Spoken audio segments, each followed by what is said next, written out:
Hello, here I am with another video. Now, this is another topic that has kind of grinded my gears for a very long time. And it is the topic of singleness and how I feel like it kind of almost gets sold to women, particularly Black women, actually only Black women. Now, this is a topic I was going to talk about before, and I decided to back off of it. And then I saw a very annoying tweet this morning on Twitter. It was an annoying quote tweet.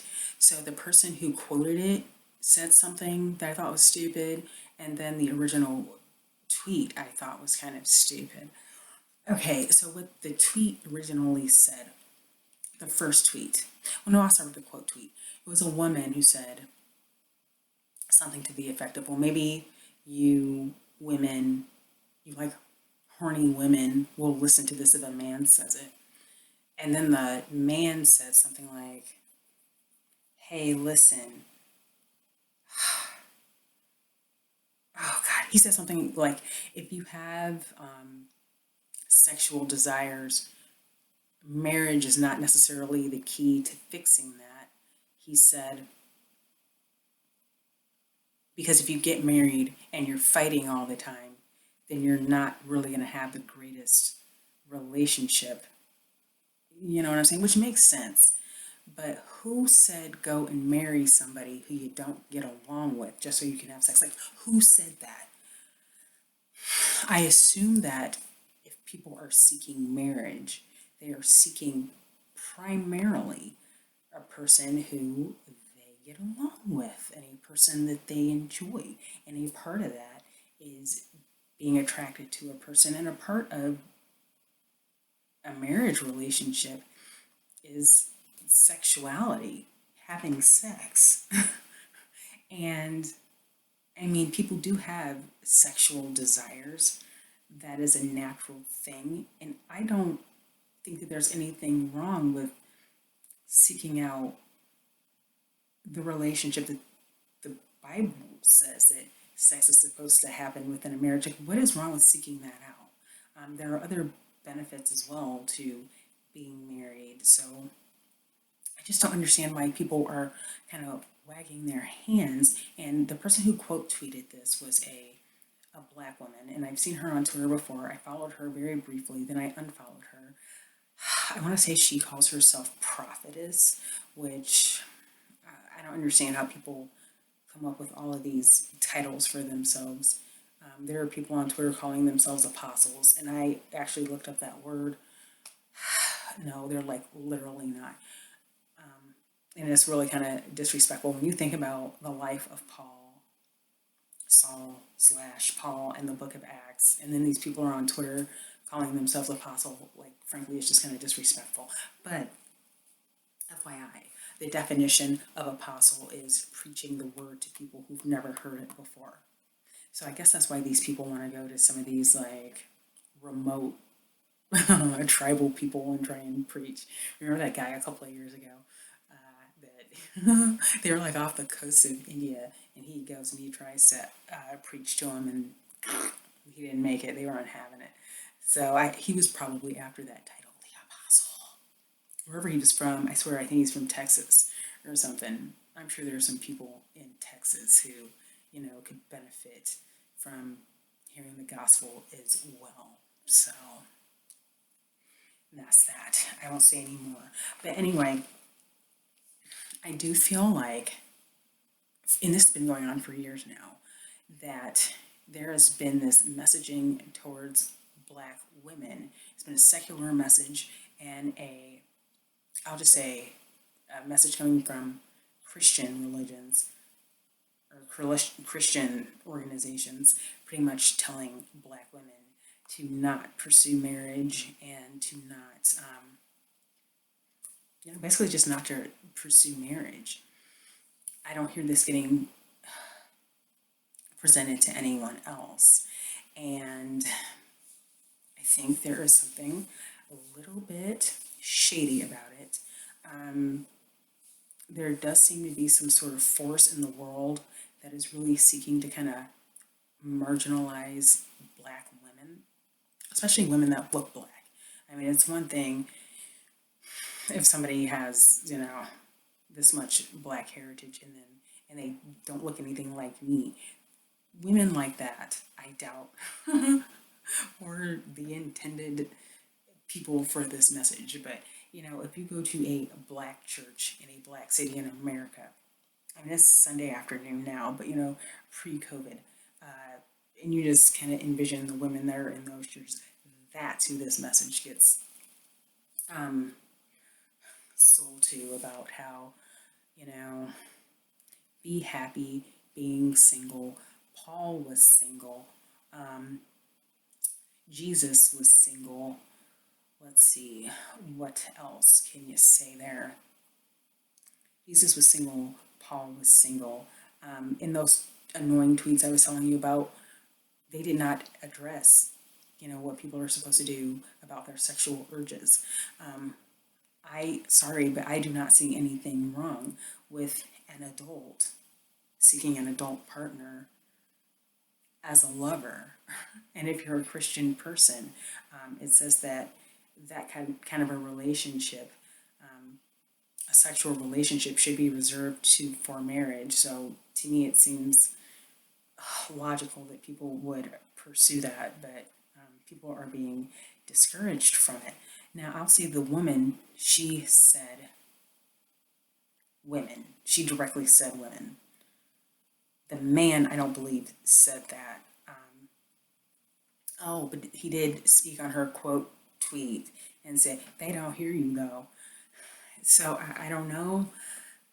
They didn't do anything to address what people are supposed to do about their sexual urges. Um, so I'm like, okay, do either one of them look like they helped anyone? I think the woman said, "Cool your jets," you know, but I don't know. All I'm saying is, I don't see anything wrong with trying to pursue marriage. And the man, he went and said, well, if you're sitting here arguing with your spouse all the time, then you're not going to have a very good sexual relationship. Well, that's not what anyone wants. These people are so silly. And the thing that I've noticed about a lot of these people that like to call themselves pastors on Twitter, not so much on YouTube, on Twitter, is that they almost never mention the church that they're affiliated with, even a denomination. They don't mention it. They do not give an address, like unless it's a celebrity preacher where pretty much everybody, like TD Jakes or somebody like that, like everybody knows his church. I always forget this lady's, oh, Joyce Myers. Like, it would be pretty easy to find her church if you wanted to. Um, but these people call themselves pastors and such, and it's just like, pastor of what? Pastor of your YouTube channel?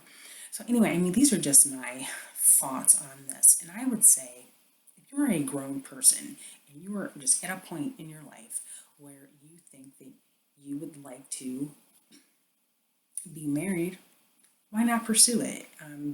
Pursue it like anything else. If I'm wrong, tell me I'm wrong in the comment section, but you would pursue it like anything else. Like you would pursue a certain career. You would pursue certain, I don't know, hobbies or whatever. There's nothing wrong with, putting yourself in environments that are conducive to trying to meet people or whatever. Or, just kind of taking stock of yourself and just saying, okay, what can I do to make myself more attractive on this dating slash marriage market? I personally am not a big believer in this whole thing. Like, I don't believe in soulmates.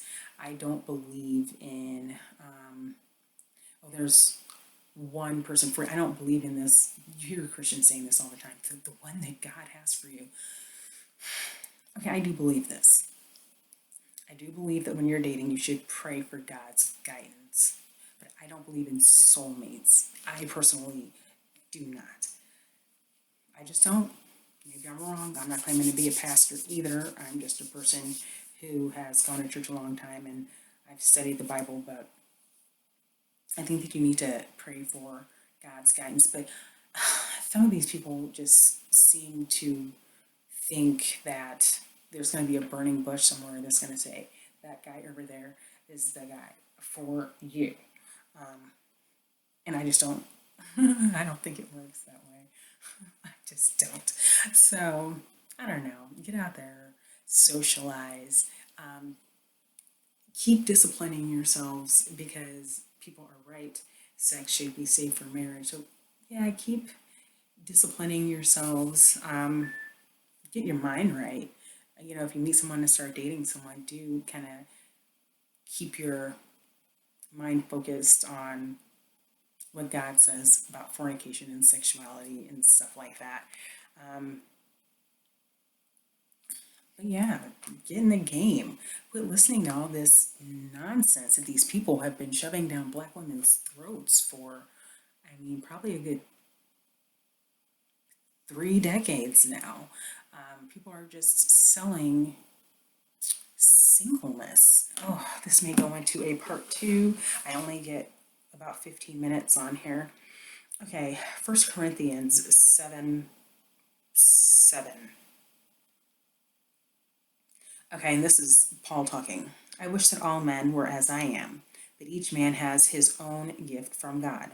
One has this gift, another has that. Now to the unmarried and the widows I say, it is good for them to stay unmarried, as I am, but if they cannot control themselves, they should marry. For it is better to marry than to burn in passion. Okay, so Paul says, go find you a man or a woman. Now, men are supposed to be the pursuers, absolutely, but I think women need to make themselves available to be pursued. So take that how you will. And these are the study notes here. And just the first sentence, I think, is kind of profound. It says, both marriage and singleness are gifts from God.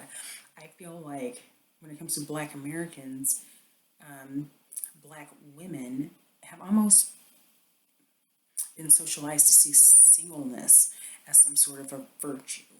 And I don't think that that's really a positive thing. I mean, it goes deep. It really does. I mean, it kind of goes down to opportunities and survival, but everything takes balance. So, yeah, it says both marriage and singleness are gifts from God. One is not morally better than the other, and both are valuable to accomplishing God's purposes. It is important for us, therefore, to accept our present situation. When God said he wished that all people were like him, i.e., unmarried, he was expressing his desire that more people would devote themselves completely to the ministry, without the added concerns of a spouse and family, as he had done. He was not criticizing marriage. After all, it is God's created way of providing companionship and populating the earth.